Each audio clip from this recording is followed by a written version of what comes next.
Hello everyone, it's a Sunday, January 2021. It's me, Katerina Rikovsky, and Paki Camila, getting big, 2 months old. So I noticed that a lot of questions people write in the comments under my YouTube video, and some questions are interesting, some questions are all about price, price, price. I'm not a Walmart. I'm not a Kroger, grocery shopping or anything. We do have a planned liters and we do have a waiting list. We are not huge kennel, so we only have 1 or 2 litters per year. So we don't have puppies non-stop. We are not breeding to live on this money. Our dogs are our family. Sometimes they have puppies. If they don't, they don't. So yes, puppies are cute, but they will grow into serious dog. And I want to talk more about what is it professional kennel, what is it fake pedigree, and why dogs are so different. Because some people tell me, oh, your dogs are too small. These people from Romania or Europe, they have dogs which are over 200 pounds, 300 pounds. So I want to talk about this, and I will talk about my book as well. So Camila here with me in my house right now. They do some home socialization with her and her brother. And let's talk more about how to get puppy from me if you want to.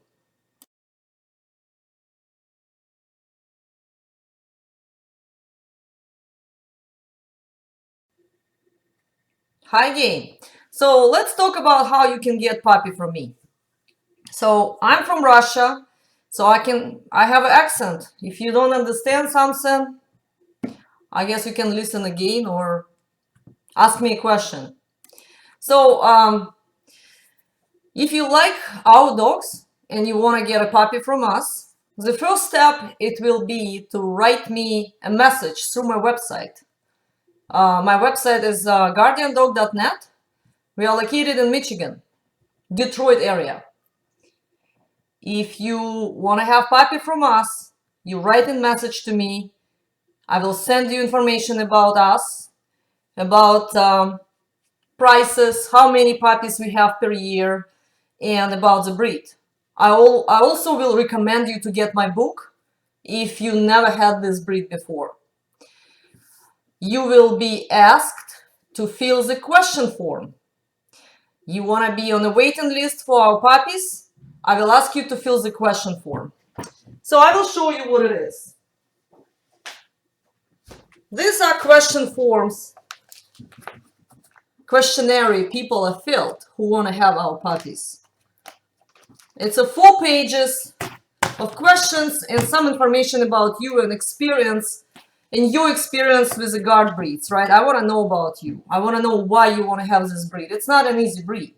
I'm a certified dog trainer. I train all kinds of dogs, and people struggle with the Labradors, Pit Bull mixes, German Shepherd. This dog is not easy at all. If you struggle with a Labrador, you will be crying from this breed. They are very stubborn, they are very powerful, they are big dogs, they are human and dog aggressive. So I want to know about your experience and expectation from this breed. So you will get this question form from me, right? Where I will ask you some questions. Where do you live? I want to know where do you live. If you are hiding your address, I guess you don't want to buy puppy from me, because I want to know where my puppy will go. I will ask you about your family situation, if everyone in the family actually want this dog, because sometimes husband want to have this dog and wife actually want to have a Yorkie or Pomeranian, so it will be a conflict, right? Because it's so different. I want to know about that. So then I will receive this question form from you, and I will read these answers and I will give you a call. I will call you and we can have a conversation.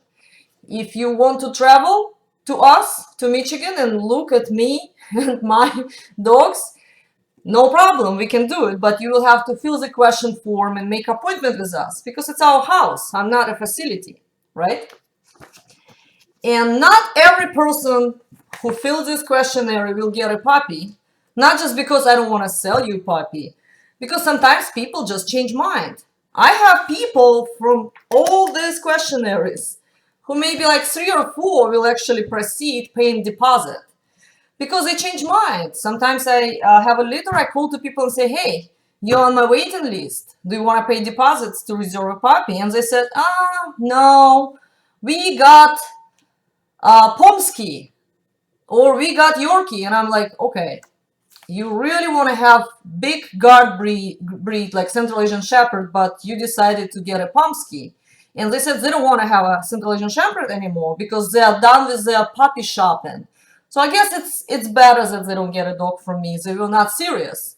Even on the question form, on their answers, they did sound serious. I will ask you about the fence. If you don't have a fence, it's okay, but I will let you know that you cannot let this breed run free. Like every other breed, you cannot let the dog run free. It's a leash law everywhere, unless you go to the woods and it's no one in the woods, right?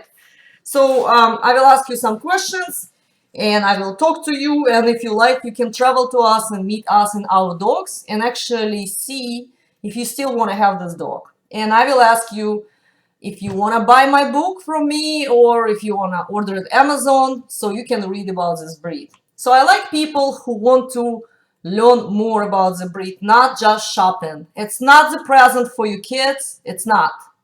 Absolutely not. I think no pet is a present, right?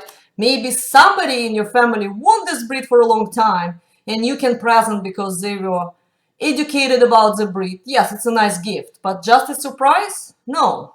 Maybe a goldfish, but not Central Asian Shepherd, not Labrador, not Vizsla, not Pointer. You know, it's a live creatures and you need to be prepared. It's not just a gift.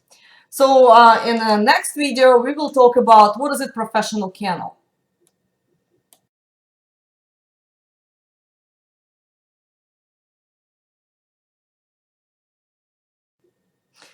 Let's talk about what is it professional kennel, what is it professional breeder in the people's mind. Sometimes people do call me a puppy miller. You know, right now people like to stereotype on everything. You know, you are not agree with something, people will call you racist or homophobe or whatever. You are breeding dogs, you're a puppy miller. So puppy mill, it's a horrible thing, right? When I came from Russia, I'm Russian, I was shocked to know that even this stuff even exists. Dogs living in a barn in a bunch of crates, thousands of them just breeding, sitting in the crate, their feet coming through the crate. Horrible. But you know, it's a business. And all these puppy mills, often it's Amish, not always Amish, but pretty often, all the puppy mills, they are certified, they are professional breeders. They breed for quantity, okay? They can have 10 bitches, they can have 20, 30, they have 10 liters, 5 liters, a lot of liters, okay? They probably have someone working for them because it's too much time, or these animals are just neglected. I have a 1 liter right now. I'm not a professional breeder. I'm not professional kennel. Thanks God, I don't want to be. And it's a lot of time. It's a daily commitment. I cannot go anywhere. I cannot go for a long time because I'm taking care of the puppies. I want the kennel be clean. When mother deliver 11 puppies, she don't have enough milk for all the puppies. It's coming slow milk, so I have to bottle feed them every 2 hours. Not all the puppies, but some who are smaller by size. It's a lot of commitment, okay? So professional kennel, often a puppy mill, it's the people who make money on breeding animals, cats or dogs. They have them in a quantity. And they're often licensed with USDA, Department of Agriculture, right? That's all. It's just like breeding chickens, right? I have a chickens. And if chicken is not giving me an egg, I cut the head, it goes in the soup. Because I need a chicken for eggs only, okay? But my dogs are my family. So if my dogs is not breeding anymore, I'm not breeding anymore, it's retired, it's my family. She will live with me. Sick or not sick, my dog is with me, okay? So I'm not professional kennel. I don't want to be associated with one. I don't have dogs living in the crates where they only go to the dog show or maybe not. And they don't have any life, okay? They're not abused. Sometimes they're not abused, they have food and they have a shelter, but that's it. Like my chickens, but no, chickens are different than dog, right? Dog wanna love you and chicken just chicken, okay? I'm not abusing my chickens as well. So yes, I'm not professional breeder who breed for quantities. I have 1 or 2 litters a year. That's all. And that's why I have a waiting list and I'm very picky where our puppies are go because it's a part of my soul, part of my heart, invested in every litter. Okay? When puppy is dying, if mother step on it or it just not developed well, it's very sad. And sometimes I spend nights trying to revive this puppy to the life, but sometimes it's not happening. I go to the veterinarian and everything. So it's very hard for me. So it's not just like 5, 6 litters and I'm just like, this dies, it's fine. I have a next litter coming. No. Our dogs, Safar, Aya, and Alsu, they came from a professional kennel in Moscow. When I first came to this kennel, I was shocked. It's just a big territory with a bunch of big kennels where a bunch of dogs are. I was shocked and I did ask owner, how you can care about them? And he said, I don't. I have people working for me. Animals were clean, everything were clean, but I will never buy puppy again in a big kennel like that because it's no personal attention. And dogs, especially dogs of a guard breed, like Central Asian Shepherd, they are not developing well living in the kennels. You want to read more about the kennels? I have a few chapters in my book where you can read about it. Okay?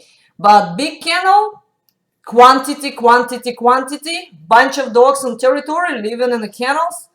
No, no, I'm not like that. I'm not interested. You want to support such kennel? That's okay. No, I'm standing behind each puppy and I spend every day with a puppy, okay? If it's bunch of litters, you cannot do it physically, okay?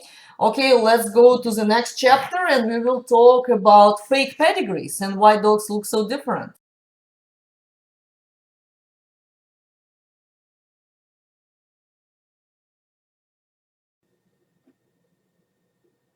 So let's talk about why Central Asian Shepherds dogs look so different.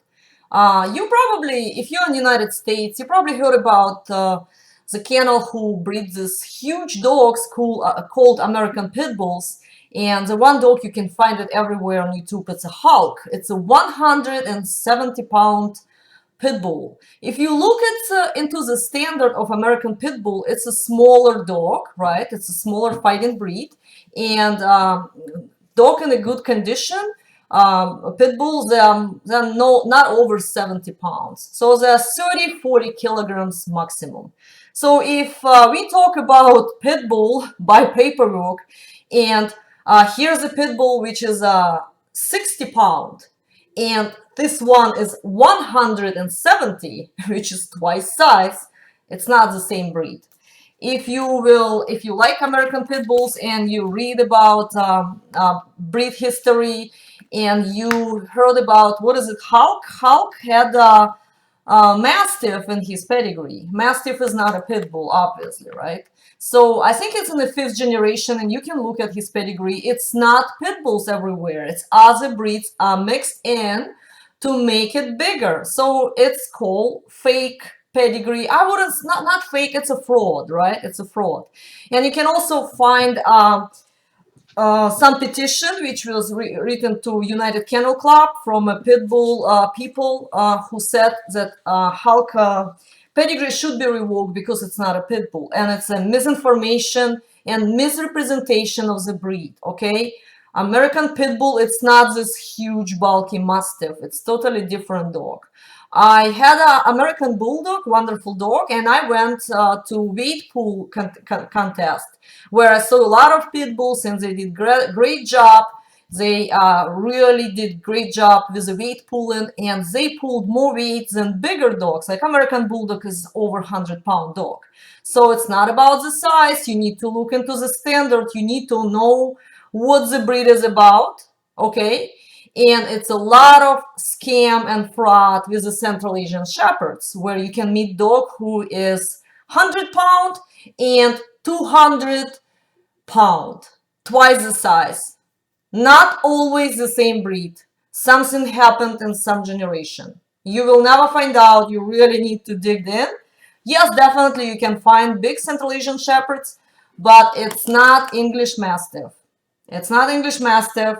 So if somebody told you if it's a Central Asian Shepherd who's smaller and this is bigger because it's purebred, no. Central Asian Shepherd, it's a shepherd dog, right? It's not a herding breed, but it's a dog who doing job in Central Asia helping with the sheep, okay? They are protectors of the flocks. They travel far away. If you want to know more about real Aboriginal Central Asian Shepherds, right? Aboriginal, not something made up. You can read it in my book. I made a professional translation of a famous researcher from Ukraine, and his book is included inside of my book. You can read about him traveling to Central Asia. So let's go to other part of my video where I will talk about my book again.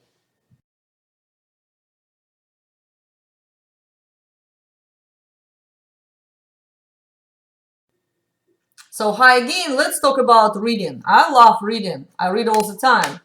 So I do collect books about Central Asian Shepherd, and it's not many books. When I was living in Russia, it still were a lack of literature. And the one book which were pretty famous, I think it was published in late 90s. It was Michko, it was author. Pretty good book, more like a manual, but not much about the history, not much showing what the breed is about. So then recently I found this book. Okay, it's in Russian, and when I read this, I was shocked how great it is. I read this book many times, so I was lucky enough to find the author, right? Because I'm in another country right now, right, in Michigan, and this guy lives in Ukraine, in Kharkov area. I did contact him, and I communicate with him a lot, and I did ask for permission to translate his book. Yes, it's in Russian, so I can translate this book in English and include it in my book. Wonderful book, but it's in Russian. You cannot read it if you are not Russian. Plus, it's not even for sale really in Russia or Ukraine. It's very hard to find it. So you can get my book, right? Ekaterina Rikovsky, it's me. And it's in English. And this book by Labunsky is included inside of this book in English language. So you can read professional breed researcher talking about the breed. He spent over 20 years traveling to Central Asia. He met different dogs, and he wrote everything in his book. You can read it in my book. But it's not just his book in my book. It's 420 pages in my book. Pretty fat book. And I talk about everything. I talk about pedigree fraud, real pedigree, how to register dog from other country. What is it? What's the health problem you can meet with this breed, right? How to choose a good breeder. I do some recommendation of some breeders, right? I do recommend some breeders in this book. The diet, training, problems, future of the breed. You are more than welcome to get this book from me. If you want to get a signed copy, right? So I will sign it for your name. And this book will have a colorful illustration, right? Then you want to order from me if you're in United States. It will be $45 with a free shipping in United States. This book is from Amazon. It's a black and white pictures. So if you are in other country or you don't want a signed copy, you can get this book from Amazon. It's $35 plus shipping. And it will be not signed book with the black and white pictures, okay? So it's up to you. You want a signed copy with the colorful pictures? You got it from me. You just want to get Kindle edition actually exists, so you can read it from your phone or iPad. You can get it Amazon, but it will be black and white pictures, okay? Black and white pictures. So I really want people who are seriously interested in this breed, not just asking what's the price, I want a black, I want a white. I want these people to read the book and learn about the breed, okay? It's not about watching these videos on YouTube where this dog is represented by something, I don't know what. Most of the time it's just some kind of parody, right?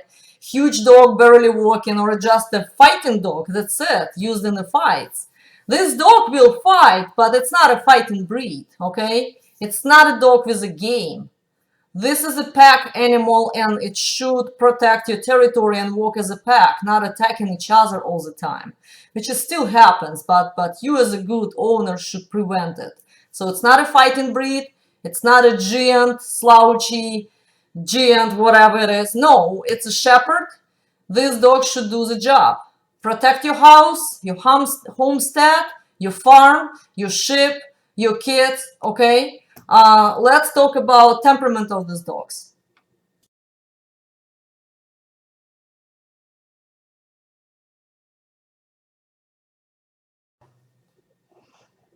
So let's talk about temperament and what you can expect from this dog. Look at this 2-month-old puppy. It's adorable, right? Very nice puppy. But it will grow. It will be a big dog, and it will be a dog who is stubborn, very smart. They are thinkers. They think themselves. They like to make their own decision. And maybe this dog will not like every family member who come to your house not often. So if you have mother-in-law or second cousin who visit you once in a blue moon, it can be a stranger for this dog. Okay, so you need to be ready that you get a guard dog. Okay, it's not like you say, okay, go to a place. No, this dog will not let stranger in the house sometimes. Some of them milder, some of them harder, but it's a protective dog. When somebody comes to our property, we hide the dog so we can have communication with people. Okay? So this dog is not for a dog park. It will not play well in a dog park when it's mature. And it's not a social butterfly dog who everybody can touch it if it's not a family member. Like I said, some of them like attention and they're milder, but most of the time, this is a guard dog who don't like to be messing around. So you see this beautiful puppy? It will be a guard dog, okay? So you want to have a guard dog? You need to learn and understand what a guard dog is and how they see the threat and how they see other people and other animals. So you will have a right expectation from this breed. So you want to get my book? You're welcome. You want to ask me any questions? You can send me messages through my website. Have a nice day.